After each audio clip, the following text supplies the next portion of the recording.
Hi, this is Sheldon. Welcome to the Power of Tarot.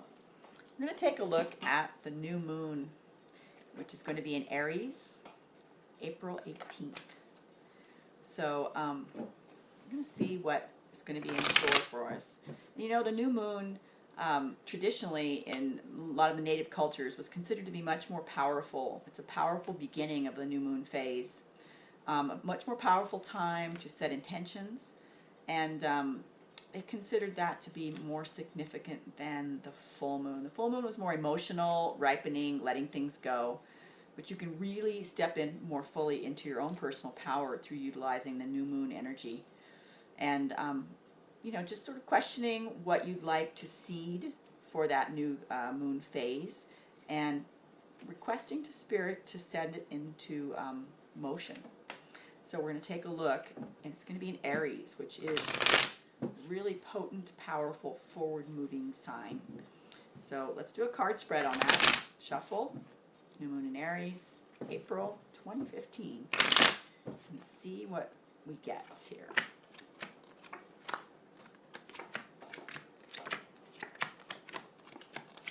$11 cards here, shining star spread. It's like a wheel. So in physicality, in that physical position, we've got the Three of Coins at the bottom.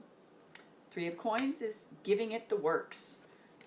Coins represent practical everyday life, work, money, and we are going to be really applying ourselves in physicality with our work in that new moon phase. There's going to be a little bit of worry about money and security on the earth, root chakra issues through the Five of Coins, which is at the top of that physical position. So that worry may fuel a little bit of that applying ourselves through the Three of Coins. So lots of work, lots going on with work, money, and groundedness, and taking a look at that and letting go of any old worries that we no longer need, and through applying ourselves. Interesting. Emotionally, at the top of our little spread here, we have the Ten of Swords. That is the ruin card. That person's not very happy. There's a lot of swords in them, 10 to be exact. But they're self-placed. It's the fear of ruin. It's not ruin itself. So we're going to have an opportunity. It's going to be brought up for us to move through that fear. And we need to remember that those fears are set into place in childhood. So if it's a 10, either at 10 months or 10 years of age. Those are old, represent old knee-jerk behaviors we acquired as a child growing up, not very mature. Situations would happen in the family where we were afraid that all would be lost. And that's that fear of ruin. So that pattern gets set in childhood. You know, we receive 80% of our subconscious programming by the time we're 8. So that gets in there, and it's in our hard drive. And it will come up and repeat itself over and over again as we move through life. And the real ticket is to get to know it and recognize when it comes up, and then just move through it. We always have an opportunity. We have a choice. Do we want to stay in the fear of ruin or move through it?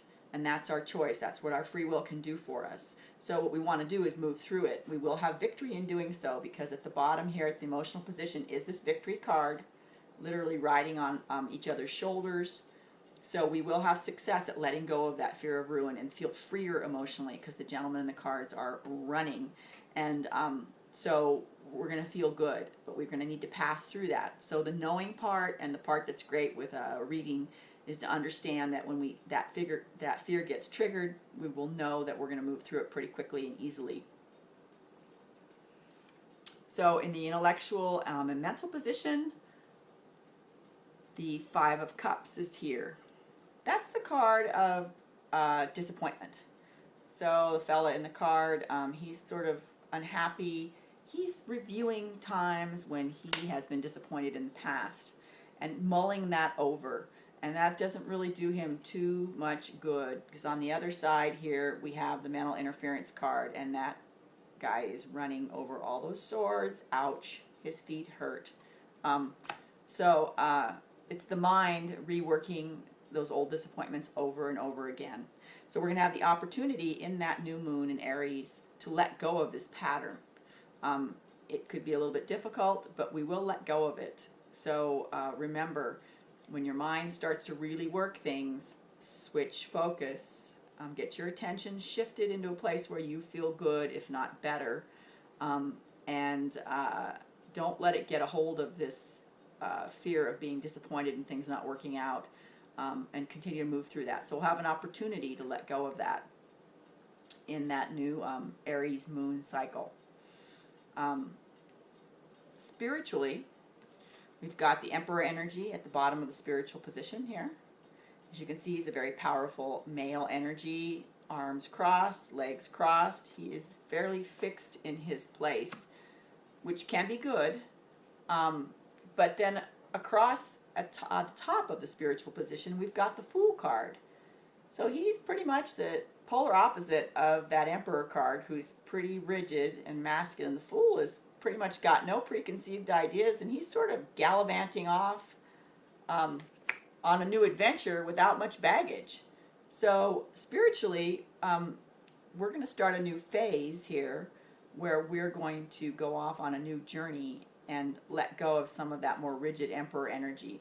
And maybe sometimes we're going to go back and forth a little bit between having things be more fixed and masculine and set, and then, sort of traipsing off in a new direction. So maybe exploring both sides of that. Interesting.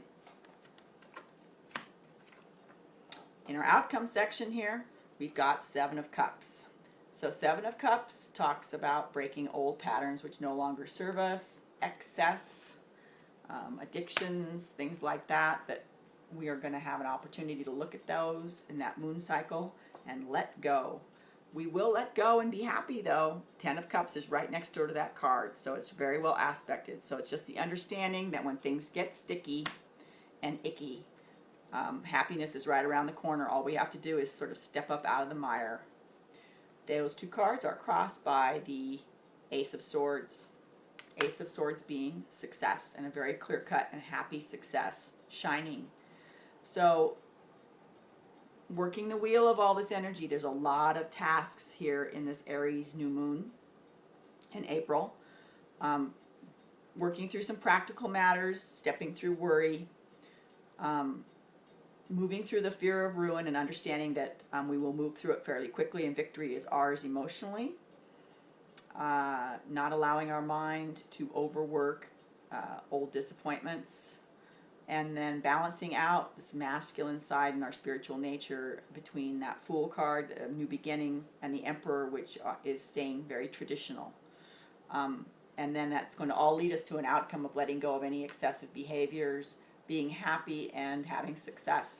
So it's a great new phase. And remember, in April, to set some good intentions with that new moon, and enjoy.